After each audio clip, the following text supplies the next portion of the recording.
Golly, there's so many things to go live. Hey, everybody.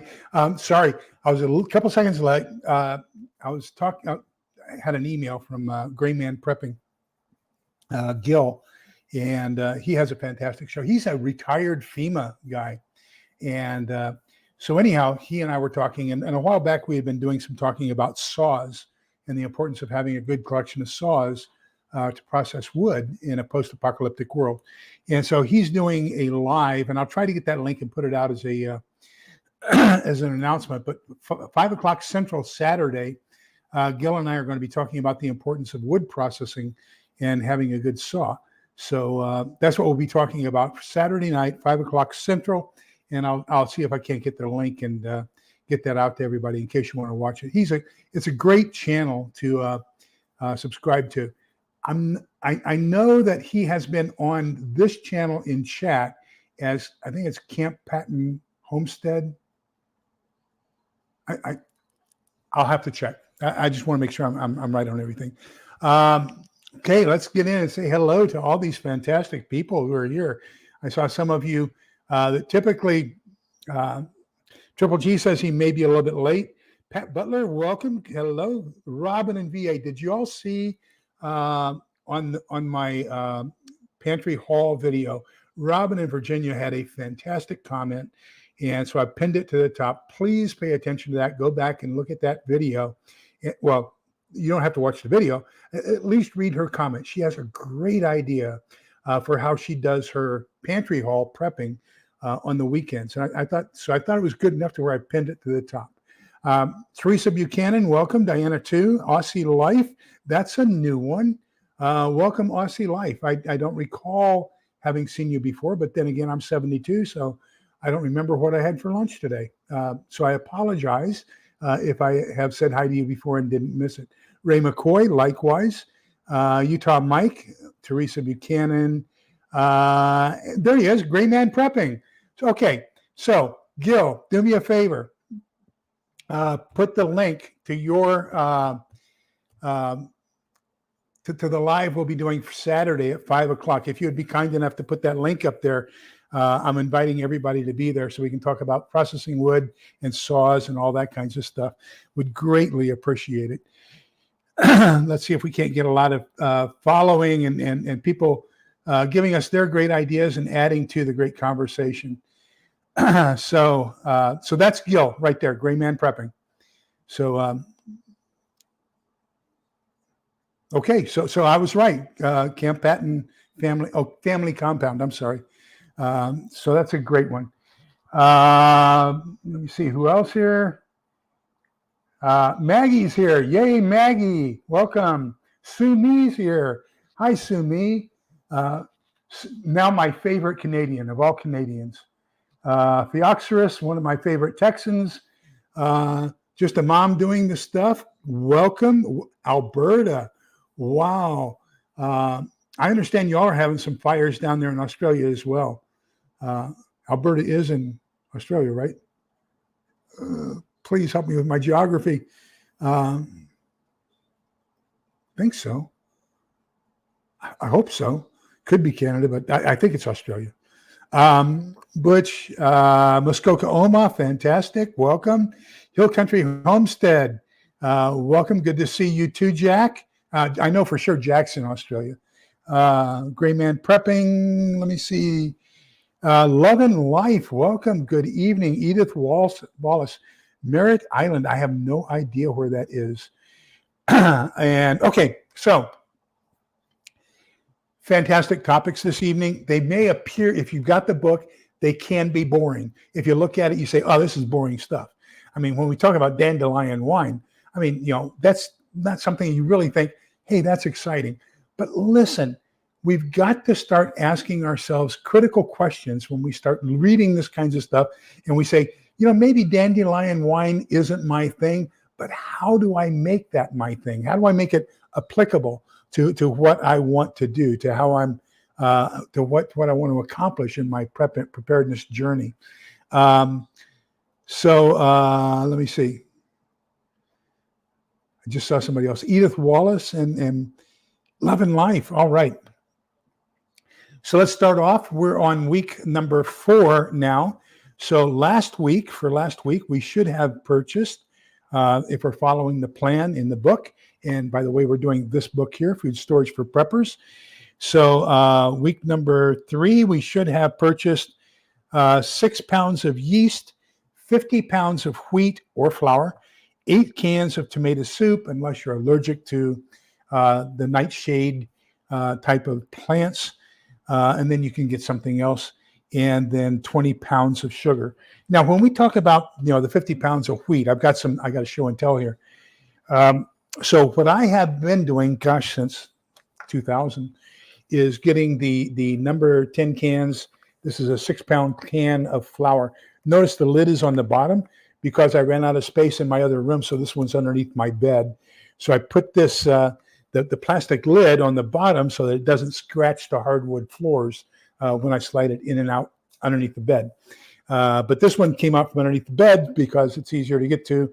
But this is one way you can do these. So 11 of these cans, I think it's 11. Let me see.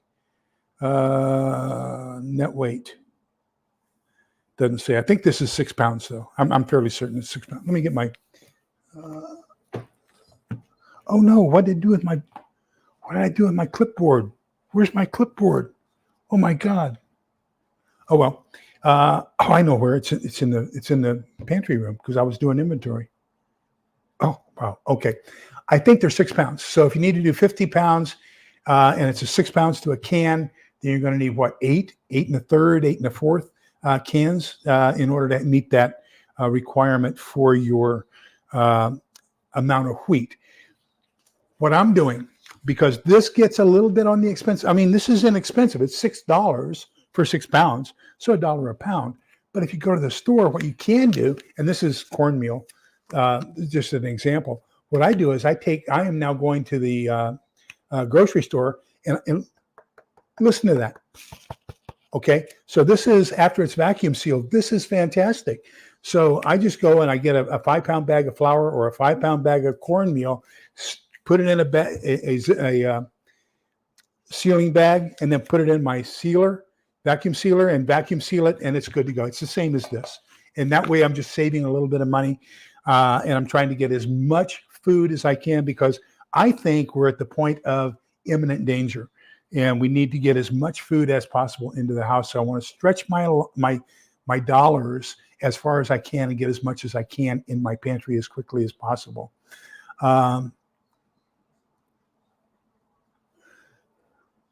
Oh, that's Maggie, Aussie Life.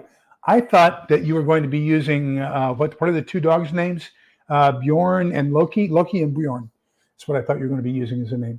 But anyhow, welcome, Maggie. Maggie's one of my fantastic friends. We were chatting again today and sharing ideas about fishing line and yo-yos and what we have in our bug out bags. And so she's always a pleasure to chat with. The other one that you might want to consider. Now, I get a commission if you buy this, but I'm not going to recommend you buy this. I'm going to recommend you do one of the other two. You either get it from the LDS store or you get your own bag. Just take that bag, just as it is, plop it into your vacuum seal bag, plop it into your vacuum sealer.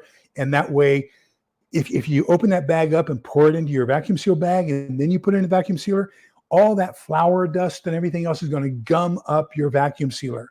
So what you're doing is when you leave it in the bag, you're using the paper of the bag as a filter so you don't gum up the works in your vacuum sealer. Okay. Now another option, of course, is this is 1 loaf of bread.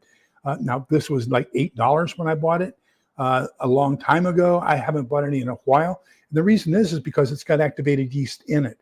And so you just add water and this is 1 loaf of bread, but it only has a 3.5-year shelf life because of the active dry yeast in it. Okay.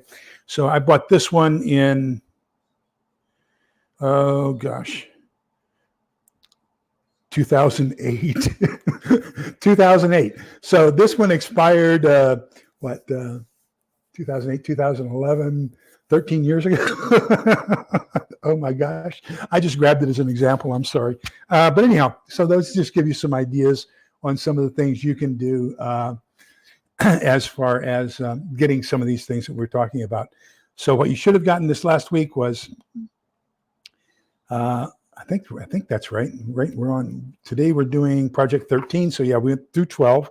So you should have gotten 6 pounds of yeast, 50 pounds of wheat flour, whatever, 8 cans of tomato soup, 20 pounds of sugar.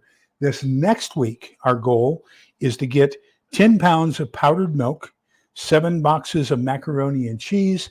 Do me a favor, macaroni and cheese, the same thing. Just leave it in the box. Put it in your vacuum sealer bag, put it in the vacuum sealer, and just do it that way. It will be fine. You just want to evacuate the air. And then 50 pounds of wheat once again, and 5 cans of cream of chicken soup. I am convinced. French onion, cream of chicken, cream of mushroom, and tomato soup. You've basically got the basis for almost anything you want to do as far as any kinds of long-term survival soups in your pantry. Let me catch up here with the chat. You guys are so fantastic. Thank you. So Grayman says that, Gil says that he's learned that they have about a 5-year shelf life in the cans. Although LDS store says that this has a shelf life of 25 years. So I haven't opened one of these yet, but they do claim that has a 25-year shelf life. We will find out.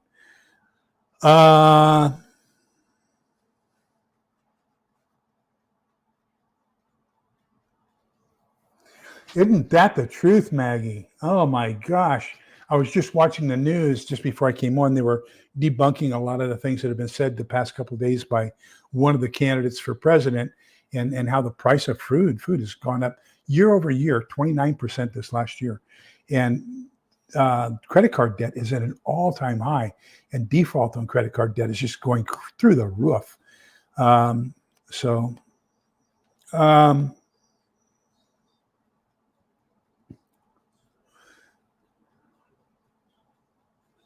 Okay.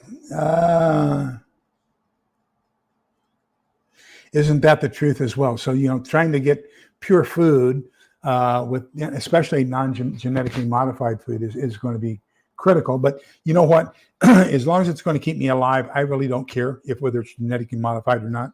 I would prefer to have organic, but when it comes down to it, when you got to eat to survive, you eat what's available. And so that's the way I look at it.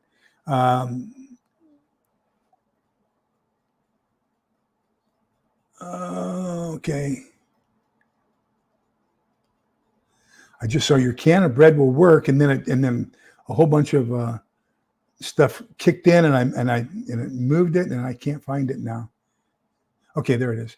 Your can of bread will work. Just add some fresh yeast. I'm sure you're right. That sounds like a great idea. The only thing is I don't have any fresh yeast. I have 2 of those little 1-pound red bricks in the freezer out in the garage. And then I have I think I told you the other night, I have one of those Danish cookie canisters that you get Christmas cookies in. And I've got one of those filled with the little packets of yeast, the 3 little packets that you buy, I think they're $1 or something like that at Walmart. But I've got one of those with some oxygen absorbers and some, what do they call it? It keeps it dry instead of wet. Dehydrators, or not dehydrators, but you know what I'm talking about. Desiccant. There we go. Desiccants.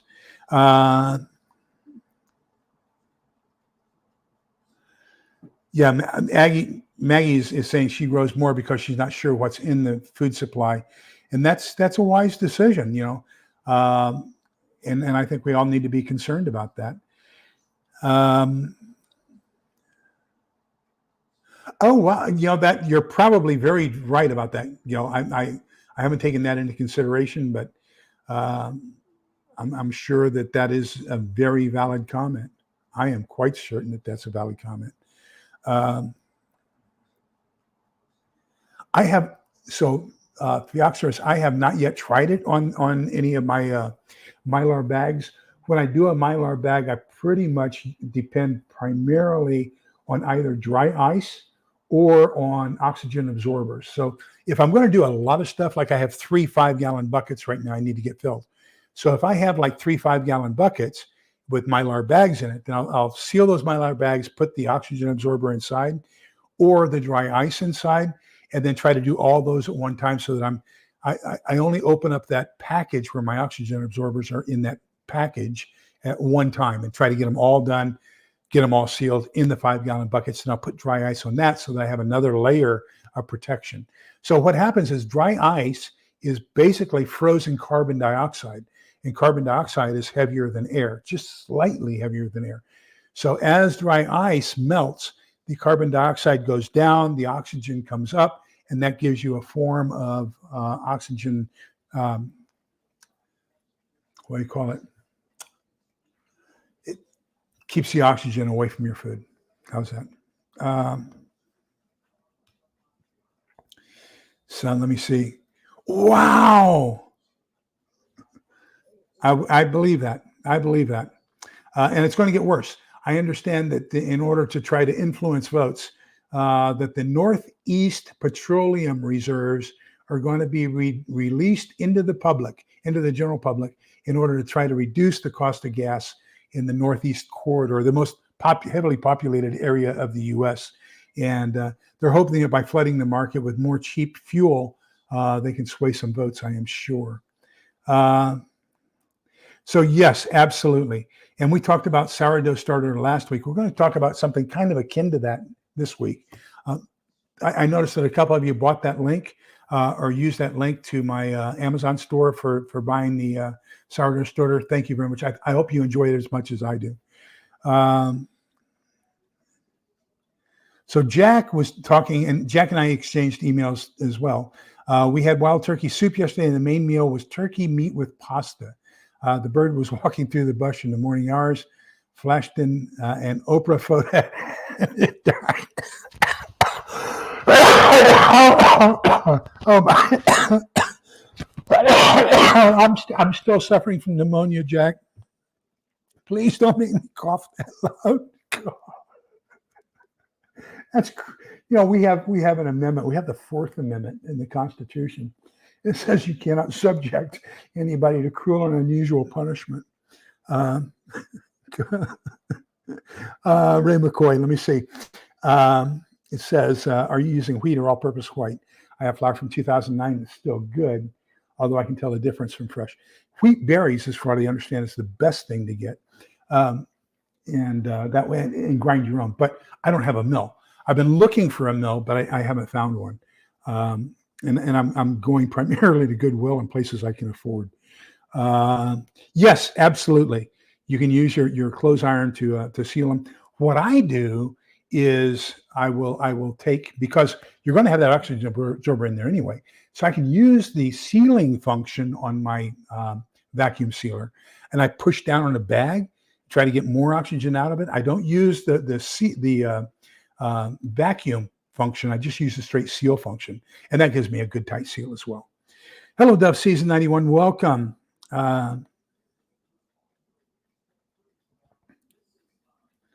Okay, let me see.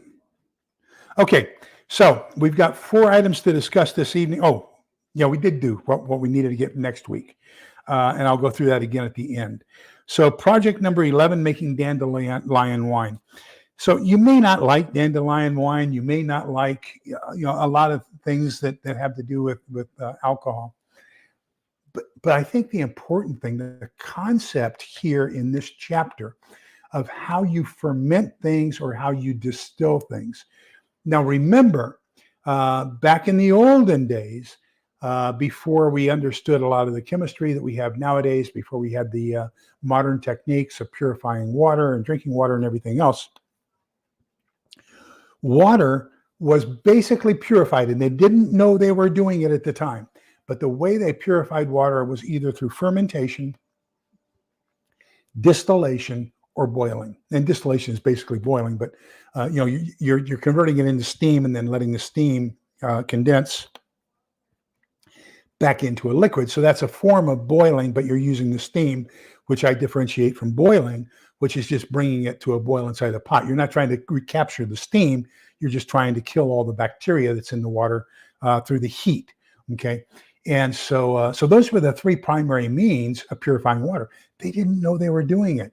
what they were doing was they were creating spirits, or they were fermenting something like beer, okay, or they were making something like tea or coffee. So if you look historically back at the back, back in the past, those were the ways that they purified their drinking water: fermentation, distillation, and boiling. So if we use the concepts here in this Dandelion wine for fermenting, then we're doing the same thing as far as purifying our water. We're using a process of doing some chemical reactions in the drinkable or potable solution, whatever it is that you're going to be drinking, and that way you're making it safe for human consumption. So I think that's the critical part of that chapter. Not what you're making, but how you're making it, okay? And they talk about, the things you're going to need are yeast, water. They use sun-made raisins, sugar, and of course, dandelions that you got out of your front yard or backyard, depending on which one's bigger, I guess. But it goes through a step-by-step process of how to do it. It doesn't take that long. You will have to buy probably an airlock. And what the airlock does is it allows some of the carbon dioxide to bubble out while maintaining the rest of the pressure for the rest of the fermentation. Okay, project number 14 and 15 are directly related, and that's also why I wanted to bring out the flour and everything, because I think this is critical. I have been searching for a long time for the right way to do baking. Now, I do have an electric bread machine, and I do have whole house solar with battery backup. I also have a Jackery 5000. I have a Honda 5 kW generator, so I can run my bread machine. I think that'll be okay. I have a Instafire Emberlit oven that uses the chafing heat fuel, and that's a good oven, but it only gets up to about 325, 350 degrees. Sometimes for some breads, you need it up to 400, 425 degrees. I have my Dutch oven. So now I know for sure I have 3 ways that I can do bread: the bread machine, the Emberlit oven, and the Dutch oven. Now I also have the old Coleman camp oven. I don't know if you remember those or not. It's kind of an aluminum box with a shelf on it, and you put it over the grate of your Coleman stove when you went out camping, and it converts it into an oven. So that's a 4th way, but that's so old. I'm afraid it might catch on fire if I tried to use it. But anyhow, because I've had that, gosh, since I started camping back in the 70s when I was in California. But anyhow, so this gives us another alternative here, and it talks about using a box, a cardboard box, and how to line it with aluminum foil. And then you can shape that box and shape some other pieces inside that box, get a drip pan, a grate, and everything else, and capture solar, the sun, strength of the sun, the heat of the sun, and use that to create an oven. And according to this, if you do it properly, you can get this up to, let me see here. It said, let me find it. You can do a loaf of bread, 360 degrees. Okay. So you can basically get it up to 360 degrees. Another thing you can do is if you have the solar oven, the cardboard lined in aluminum, you can also put, and I would put some sort of a spacer, maybe a trivet, a silicone trivet or something like that underneath it. But you can take something like a pie plan and put charcoal briquettes in it or wood or whatever, and convert that very same oven into a charcoal oven, a smoker, if you will. So, there's various ways you can use that. So, fantastic little project here in the book that I strongly recommend. Then he talks about spiral hot dogs. And then the next, I don't think we're going to have that many hot dogs available to us. Maybe Vienna sausage, but I don't see any need to slice into a Vienna sausage. This one I have highlighted totally separate from all the others because this is, one that gets me is how do you bake bread? And it's talking about the next project that he talks about is how to use your normal grill and a bread loaf pan and aluminum foil in your grill, and in the backyard, you can then bake some bread that you're going to have. Now, when I say bread, let's make sure I'm got everybody on the same sheet of music. I'm talking about raised bread, leavened bread. There are all kinds of non-leavened bread, tortillas, pita, um, what do they call them? Farfel? No, I don't Narn. There's all these other different kinds of breads. There's also the stuff we made in Boy Scouts, where you take the bread and it's a really rough dough. We made it with Bisquick and wrap it around a stick and then just kind of bake it over the fire. There's pan bread. There's cornbread. There's all other kinds of breads that are not raised breads. But here we're talking pretty much specifically about raised breads or leavened breads. And let me see.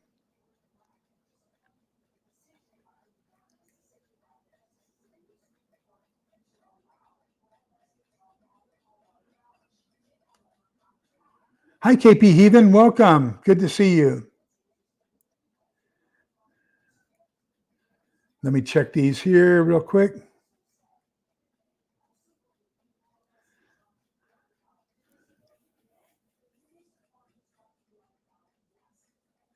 Let me see.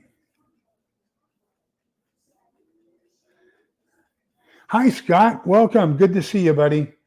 Oh, wow. 400 liters of used vegetable oil today. For those of you who don't know, and we have one just up the road here a little ways. Willie Nelson, the singer, has a truck stop where I-35 splits between west going up to Fort Worth and east going up to Dallas. So this is just north of Waco, just north of the city of West. West was made famous when that ammonia plant blew up probably 10 years ago and took out a nursing home that was right next to it. But anyhow, right there, just north of West, I forget the name of the town. It starts with an H, where the road splits. Willie Nelson has a diesel diesel station, a truck stop, and everything he sells there is reclaimed oil. So they say that sometimes when a truck pulls up and fills up at Willie's diesel or truck stop and you follow him, you smell French fries for the next 150 miles. But yeah, so you can take used vegetable oil, used motor oil, all those kinds of things, and actually put them through a process and turn them into diesel. And I think that's exactly what Jack is talking about doing here. So soft wheat berries. Oh, okay. So Maggie is saying get the soft wheat berries, not the hard ones. I have a coffee grinder. As a matter of fact, I'm going to make some. I'm gonna try to do a video on how to use a camp percolator and get the best coffee.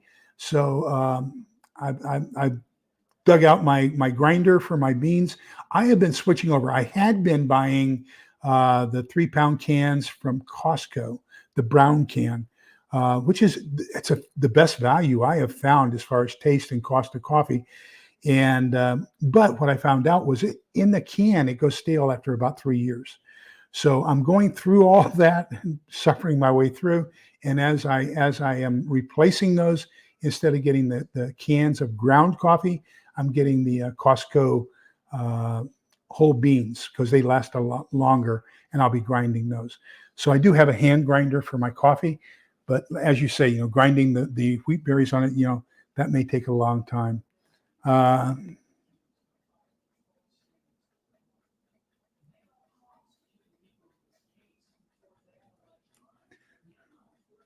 No, as a matter of fact, I was looking at? I was looking at a video today and said, do I have enough turkey? And so I went to my inventory, and my inventory here, just one second. Present. Oh no, I'd have to have it up in a tab up here. I went to my inventory today. I only have 70 servings of turkey in all my freeze-dried stuff. I said, okay, so what do I need to do? Well, I can't find any freeze-dried turkey distributors. The only place I know of you can get turkey right now is Keystone. So I went to Amazon to look at Keystone, and it's $18 for a 17 and a half ounce can of turkey. I said, no, I'm not going to pay that. That's ridiculous. I'll make those 70 servings of turkey last quite a while. Devil Dog Prepper, welcome. Good to see you. Teresa Buchanan. Shenanigans, hello, welcome. I thought of you today as I was when I got out of my shower and I started getting dressed. I immediately thought of your icon as I was getting dressed today. And so thank you for being here. Appreciate you. Maggie says that distillation will leave off some chemicals that boiling doesn't get rid of. Your distillation will have the impurities of the main container and the leftover water vapors that then drip pure. The other thing is, and I think I showed you all in the prepper pantry haul, Maggie found some trace minerals. I think it was on Amazon. And we had been discussing this distillation and water purification and recovery of vapors and everything else. And the discussion we had was, when you do distillation, you leave behind in your original container all of the original minerals and trace metals and everything else that can be essential for your body, besides just the pure water. So how do you reinsert those back into your drinking water? Maggie found something on Amazon, and I'm going to make you a moderator, Maggie, so that you can add links to things like that in here as we're talking about it. But Maggie sent me a bottle of that as a present, so thank you very much for that. And I showed that in the Prepper Pantry Hall either last Saturday or the Saturday before.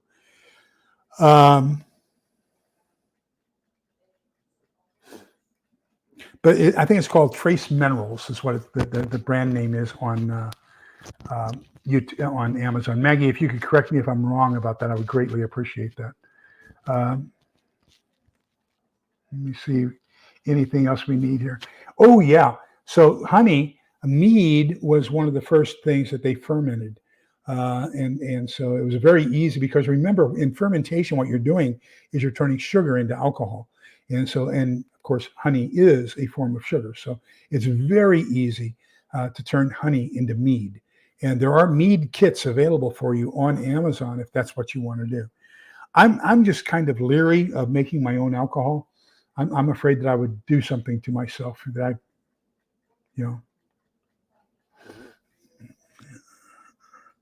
Gil's back. All right. Welcome back, Gil. So one of the other things that, Edith, I don't know. We use natural gas for heating here in Texas. And so today I had the air conditioner on. It was 89 degrees here in the greater Austin metropolitan area today. So I had the air conditioner on. The air conditioner's been running to get the house down to 74 all day. So, we very seldom have any cold that you might speak of, which is why the 2 years, 21 and 23, in February, that we had Ice-Mageddon, the snowstorm and ice storm and everything else, it devastates us, because that is an abnormality for us down here in the South. Whereas I know for a lot of you people up north, it's a normality.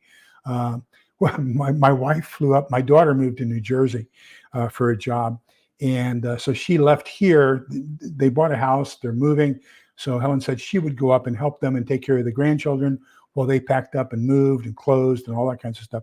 So she's going to be there for 2 weeks. And when she left Austin at 6 o'clock in the morning, it was 71 degrees. When she got off the airplane in Newark, it was 17. The numbers were exactly inverted. So we thought that was kind of something.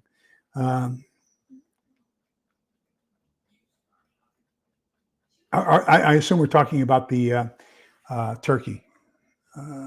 Blue Moon Acres. Hello, welcome. That's a new name as well. I haven't seen that one before. Welcome. We hope you like what you see here tonight.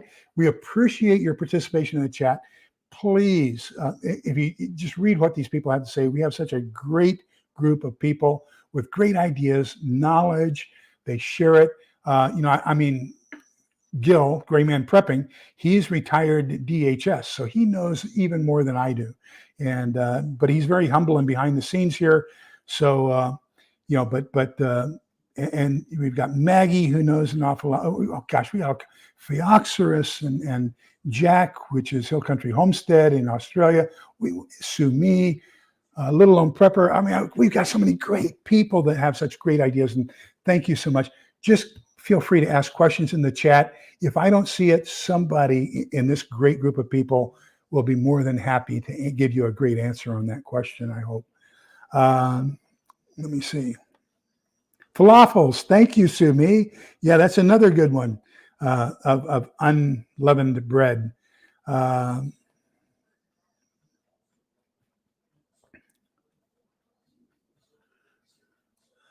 Really? Wow. Shelf life of coffee beans. Well, supposedly, the shelf life of coffee beans can be up to 25 years. I don't know. I haven't opened any of them yet, and I'm going through all my ground coffee first. I do know that freeze dried or instant coffee it does not have an expiration date. That it's supposedly good forever. Now, when I get my freeze dried coffees, I like the German Jacobs. That's my favorite. There's another one, Mont Blanc, that I really, really like. I like Nutrient Survival. Now, in my bug out bag and my get out bag, I have Nutrient Survival coffee because it's vitamin enhanced. So, that I keep that in there. I keep 2 or 3 little sticks in my get home bag, and then I have like a dozen of them, I think, in my bug out bag.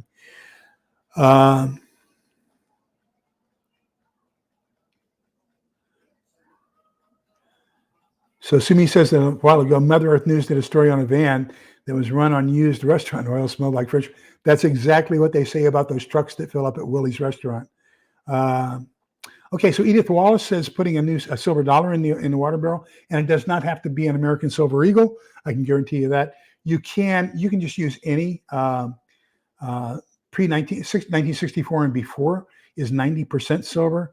So you can get a mercury dime for $1.60, which is going to be 1/10 of an ounce of silver. And well, that's 1/10 of an ounce of 90% silver. So you need 11 of them to make a full ounce of 100% silver. But yeah, you can get one of those and throw it in there, and that'll accomplish the exact same thing. What you're talking about is basically using the colloidal silver or the silver permutation into the water. And you're absolutely correct about that. Great reminder. Thank you for reminding us of that.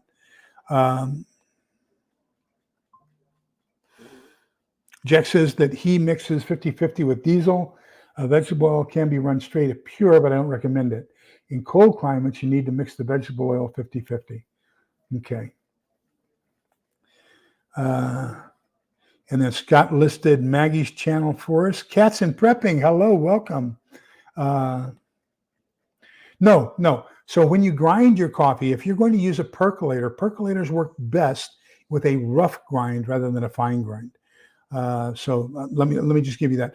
The other problem is, and I think I showed these in my last pantry haul as well, they now have little bitty filters, and all it is a flat piece of paper, like this basically, and it cut in a circle with a hole in the middle, and it's a filter you lay down on top, and that's all it is. And it's going to cover all those holes that the water drips through, because a lot of people had been using the fine grind coffee in their coffee percolators, and it was going through those little filter holes. Because the percolators are not made for fine grind; they're made for rough grind. So I bought some. I didn't know they existed until 2 weeks ago. So I just bought 100 of those. I'll be buying a little bit more of those on a regular basis because I will be using an awful lot of percolator coffee, French press coffee, pour over coffee. Now, pour over coffee, if you get the cone filters with the pour over thing like GSI sells, Camping Outdoors, and you put it over your coffee cup and then you pour hot water over it and just steep it through, you can use fine grind for that because you're using a filter. You and me both, Shenanigans. I would love to learn how I've been doing this so long and there's still so much to learn. I am still a beginner gardener. Man, do I kill plants like you would not believe. I would love to learn how to can. I still don't have my ham license. I mean, there's all kinds of things as I look at, I say, these are some of my shortfalls. I can't walk a full mile with my pack. There's things that I want to get accomplished that I don't have yet. So if some of you are saying you're where you think you need to be, I tell you what, you're far better than I am, because I've been doing this since 1960. When was the Cuban Missile Crisis? 63. And so right before Kennedy was assassinated. So I think it was 63. And October 63. And then he went to Dallas in November. But anyhow, so gosh, 60 years. And every day I find out there's so much more I need to know that I don't know. It's just, gosh, it's frustrating sometimes. I just feel so inadequate and so unskilled, sometimes. Thank you, Maggie. I would love that. Let me see.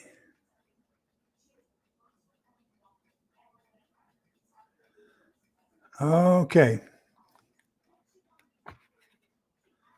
Gosh, chat is great. I can't keep up with it, so I'm just going to let you guys do it. I'm going to continue on with project number 16 because we're down to where we only have 20 minutes left.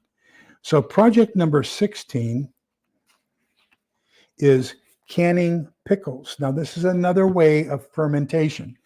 So don't just think of pickles when you talk about pickling or canning pickles, because that same process of pickling your pickles can be used for beets.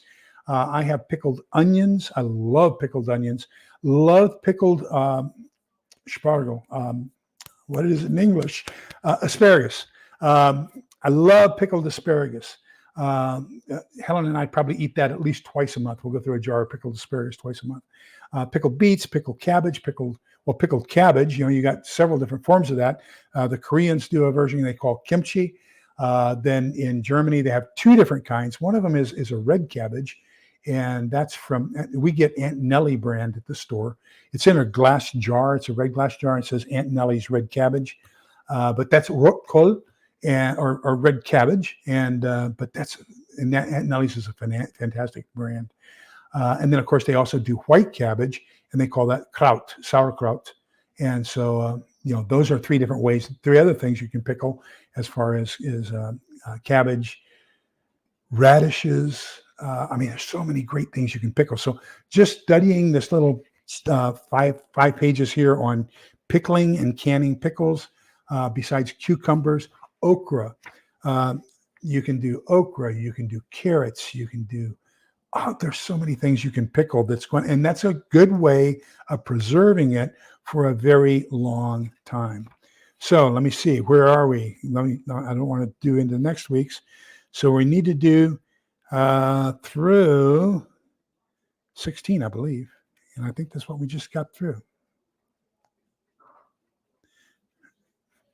16 was canning pickles. Yeah, so we are at the end of what we wanted to talk about this month.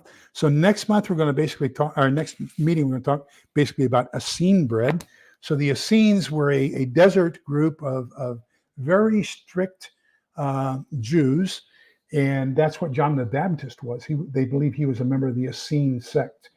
And, he lived in sackcloth and ate honey and briars and stuff like that. And so that's the Essenes. And so they had some very healthy bread. There's also Jacob's bread is another one that's good you can check into, but all kinds of good stuff that we got coming up. So next week, we'll be talking about the 4 topics will be, that's the storage plan. So next week, we'll be talking about Essene bread, a box fan dehydrator, how you can dehydrate your own vegetables and fruits, dehydrated tomatoes packed in oil, and biltong. Biltong is the South African version of jerky. It's kind of equivalent of what was it that our Native Americans made of fat with blueberries and grains and I forget what it's called, but anyhow, biltong is fantastic. When I owned my store, I had a South African that would come in all the time and bring me biltong, and he was great. Ghee is phenomenal. And there are canned powdered butters out there, but the process of turning the butter into a canned butter, just add water butter, removes the essential fats and oils that you need if you want to use it for frying. So it will have the taste and texture, but it won't be good for frying. So that's why you need ghee. And if you take a look at my little card, okay, of the 4 things I want to get every month. Let me get my wallet out. So down here at the bottom, you'll notice that I have Bacon Up, which is basically bacon grease, and it's in a can, about $6 at Walmart. Then next week I get ghee. Whoops, there we go. Next week I'll get ghee. And then I alternate between coconut oil and vegetable olive oil or olive oil. Then I like to get maple syrup. And then if there's a 5th week in the month, I'll get a can of molasses. Now, I did get a jar of molasses yesterday, extra, simply because I was watching a video, and I'm going to be doing a video as soon as Helen's here to help me, comes back to help me to make it. And the question is, do you basically buy beans, and in this case, we'll be talking specifically Great Northern beans, and molasses and brown sugar and what else? And vinegar and all the components to make your own baked beans or pork and beans or whatever. Then you also have to have anywhere between 2 and 4 hours of fuel for a fire in order to cook that. You need to have some sort of a pot. I keep arguing whether I want to go get a enamel covered Lodge cast iron pot. And I went to Walmart again today, but $49. And I said, do I really want that? I've got a nice big stainless steel pot. I've got my can cooker. I've got a 14-inch Lodge Dutch oven. And I know, putting acids in the Dutch oven, I'll have to season it after I get done cooking. But I just can't justify spending almost $50 for another cast iron, a piece of cast iron, just to have enamel on it so that I can make baked beans. But the question I'll be asking is, as we're discussing this overall thing of making your own baked beans or cowboy beans or pit beans, a lot of different names for them, you have to make a decision. I have to make a decision. Do I have 4 hours worth of fuel every time I want to have beans? Do I have the water to first off to soak them, then to boil them? Do I have the equipment, the right pot to do it? Or do I just store canned beans that are going to last forever and they're easier, and maybe you can get them heated up to eat in 15 minutes, So that's a decision you've got to make. What's your best alternative? So I'm going to be trying that and see, and we'll do a video on that and say, consider the alternatives. Is dried long-term storage the best thing for you? Because don't forget, you buy a bag of beans, you're going to have 2 gallons of water. You're going to have the fire for 4 hours or a source of heat it gets complicated. So, I'm not sure we've really thought that through very clearly in a lot of instances. Let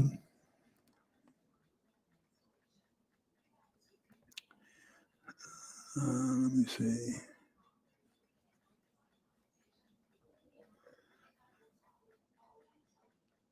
Isn't that the truth, cats and prepping? I mean, gosh, I just don't know if I have enough time.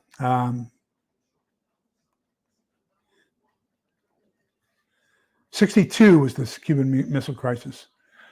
Okay.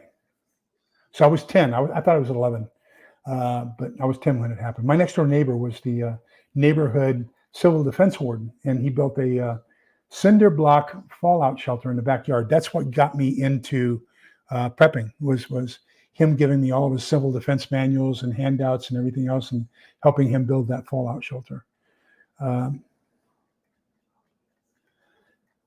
I think that there's something called the Dunning-Kruger effect, little on prepper. Dunning-Kruger, 2 different names with a hyphen in between. And what it says is, when you don't know that much about a subject, you think you know everything. And once you start learning an awful lot about something, you realize how much more complicated it is and how much more you need to learn because you just don't know enough. And so even though we are ahead of 95% of the rest of the population, we're still saying we don't know enough. And, I think that's part of that Dunning-Kruger effect. I'll give you an example. In my MBA program, we had to study Blake and Mouton's managerial grid. We spent 6 hours in class talking about Blake and Mouton's managerial grid. So when I worked for the state, the governor's office wanted everybody to go through, all the management to go through managerial grid from science. What was their company name? I forget their company name. Scientific Management was the name of the company, and they were based here in Austin. So we put all of our directors and executives and all the managers and above through the course. I was certified as an instructor. And they said, okay, the course is 12 to 16 hours a day for 5 days. I mean, 5 solid days. And then there was a half day. So it's 5.5 days actually. And I said, man, I studied this in my master's program. What is there to learn that's going to take me, 66 class hours to learn it? But the experience, let me tell you something. So I thought I knew everything about managerial grid, Blake and Mouton's managerial grid, before I went to the course. Then when I went to the course, I said, do you have anything else? Are there any follow-up materials? How can I learn more about this? Because as you learn more and more about something, you get that natural inquisition of saying, gosh, there's got to be more to this. I'm just barely scratching the surface. And so, yeah, it's something. It's an interesting dynamic that happens. Oh, look at that. Devil Dog Prepper did 100 quarts of pickles last year. I have all kinds of store-bought pickles in my pantry room. I have one shelf of nothing but pickles and olives because I think that's going to be critical as well. So chicory is very common as far as a coffee base, especially down in Louisiana. You aren't going to believe this. Look what I found. I've been using Helen's Keurig while she's been gone.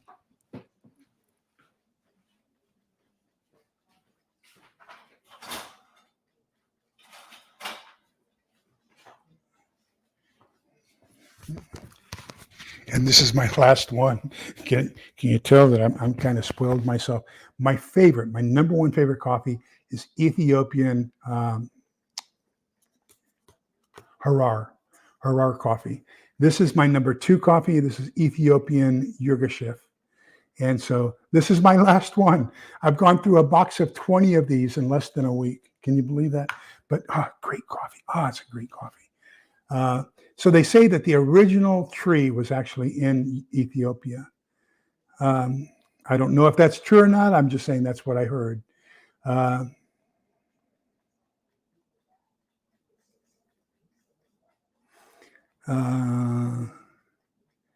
Yes, absolutely. Thank you, Maggie. Pemmican, thank you, Sumi. See how you guys cover for me? Fantastic. Gosh, it's so great to have such a great group of people. Ezekiel bread, thank you, Robin. Yes, that's exactly what I was thinking of. Look at that. Look at how great a group we have. So kvass is that's a fantastic Slavic drink. And it's almost as popular as vodka. And by the way, it is pronounced vodka, V-O-D-K-A. The Slavic word for water is voda.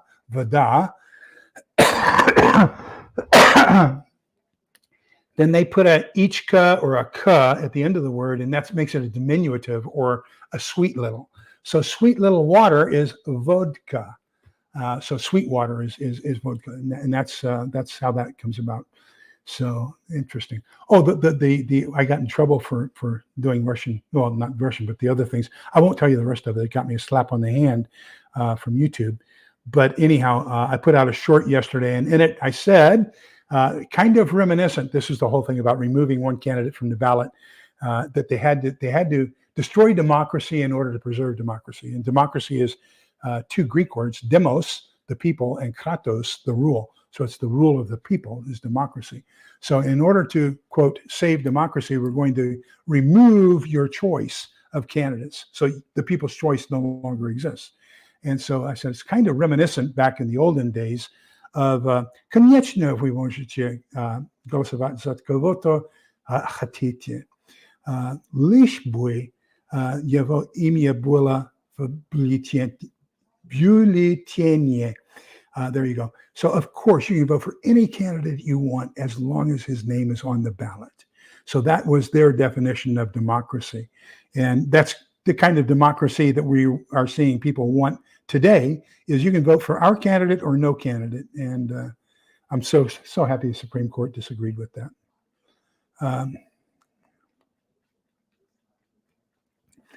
So yes, so there are plenty of good videos about making hardtack. However, and you can also get Emergency Essentials has pilot bread, which is basically a softer version of hardtack. It's basically the crackers we used to get in our combat rations in the Army before the MREs. But it's basically unleavened bread, a saltine without the salt. And yeah, and so what they did on the ships, remember that they salted their pork, and so they would have salt pork, and they'd have to rinse off all that salt, but it's still very salty as far as a meal. And then they would take their bread and break it up because you couldn't eat it. So they broke it up, they'd hammer it up and turn it into almost like a flour, and then throw that inside of their pork soup, and that way it'd give it a little bit more body.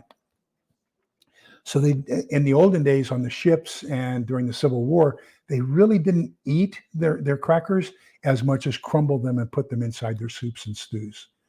Oh, Teresa, I hope you got everything taken care of. You'll have to share that with us, Shenanigans. I greatly appreciate that. And don't forget, Saturday, 5 p.m. Central, Gray Man Prepping and I are going to be talking about processing wood and the use of saws and the importance of saws in your preparedness equipment and how to use those properly. So let me see.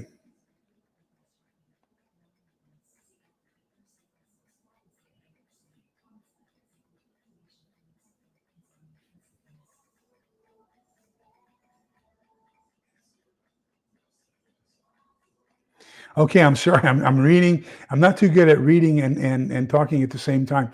Toolman Tim told me that I needed to keep the program going by talking while I'm reading and not to be so concentrated on it, but we'll see. Oh, Mary's Nest is fantastic. I love her. And, she's here in this area. So I would love to have her on sometime and interview her. She has great recipes.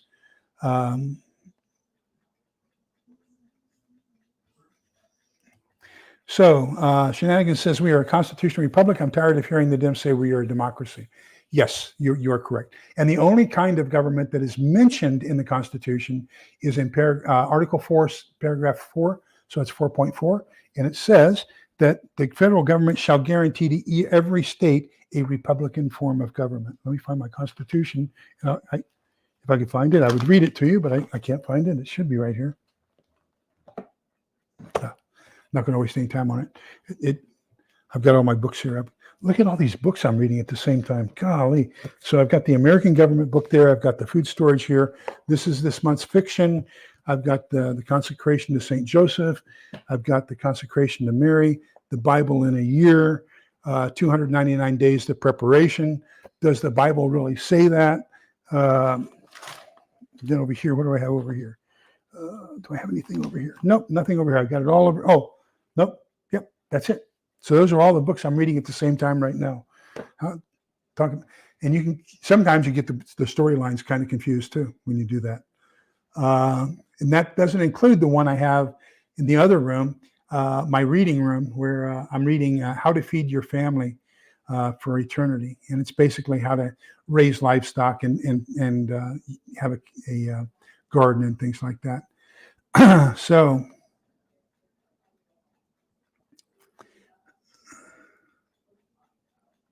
hello, Prepper Book Club. Welcome. Good to see you, my friend. Okay, so I think that's pretty much where we are. And we are right at 58 minutes. Questions or concerns? Go ahead and put them all in caps so I can see them. And Utah Mike, have a safe evening, please, sir. And, we'll see where we can get going. And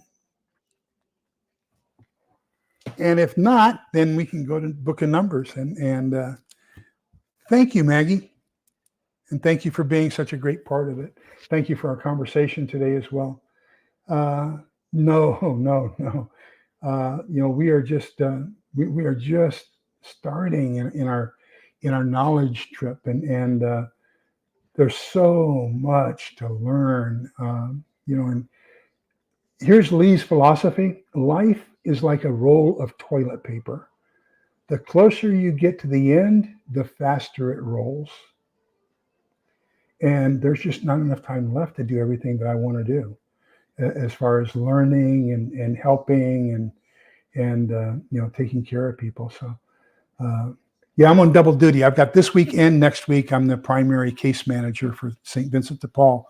So I'll be going out and visiting our neighbors and helping those who need help, who are experiencing some of life's crises. Because remember, in Matthew 25, it says that we have to help God's children, to clothe the naked, to feed the hungry, to visit those who are in prison, and to help the despondent. And basically what St. Vincent de Paul teaches us as well is to be friends to those who are lonely. And so, that's one of the key things you can do is if I can convince you to do one thing, that is unexpectedly do something nice for somebody tomorrow and just smile.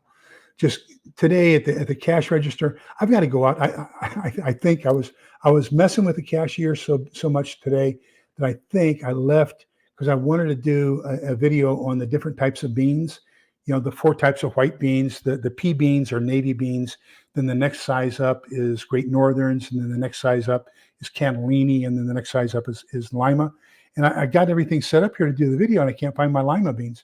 So I have a feeling one of two things: either I had her distracted and she had me distracted, and I left them on the counter, or they're out in the pickup. They fell out of the bag somewhere. So I've got to go, take a look at that. But anyhow, you could tell she was having a bad day, and when I left, she was smiling. So that's what we need to do. That's what we need to do. Just make sure that people smile who are around you. Make sure that you bring some kindness, courtesy, and laughter into somebody's life, and just let them know you care enough to wink at them, to smile at them, to let them know that God loves them.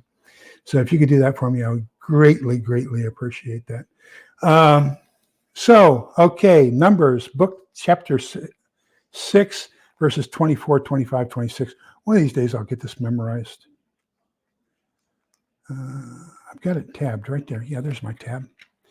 So, and I'll start a little bit earlier. The Lord said to Moses, "Speak to Aaron and his sons and tell them, this is how you shall bless the Israelites. Say unto them, the Lord bless you and keep you.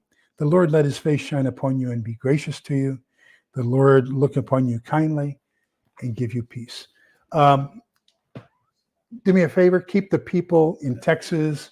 There's also now fires in Australia. There's fires in the, what's that part of southern Missouri and Arkansas? The Ozarks. There's at least 4 major fires in the Ozarks now. We got all kinds of weird stuff going on. Pray for peace. Pray for safety. Pray for your fellow man, because there's an awful lot of stuff going on, and all we can do is pray and help those who need the help and smile at those who need the encouragement. So remember that we're all in this together, so we can come out the other side together. Please be kind, polite, and respectful to each other, because we're only going to get through this if we all do it together. Take care, everybody, and I will see you. Oh, by the way, I've only gotten one response. We said we were going to start an introduction to prepping, and I've only got one response. The one response so far is Friday night. So after this post, like in about 5-10 minutes, if you would just come back to this video, to this live, and put down the day of the week that you would like to do a 1-hour just survey, starting off with how do you choose which is the primary concern you have, and then how do you make the decision whether you're going to be 80% bug out, 80% hunker down, all that kind of initial stuff of doing the planning all the way through. So what night would be best for you? And Aussie Life, the link for that was put, or Maggie, the link for that was put up by Gil up above. Let me see if I can find it. I will pin it to the comments after this goes down. Okay. So take care, everybody. Thank you so much. Appreciate you being here. Appreciate how you share so givingly with each other in the chat. You all have a wonderful evening. Bye-bye.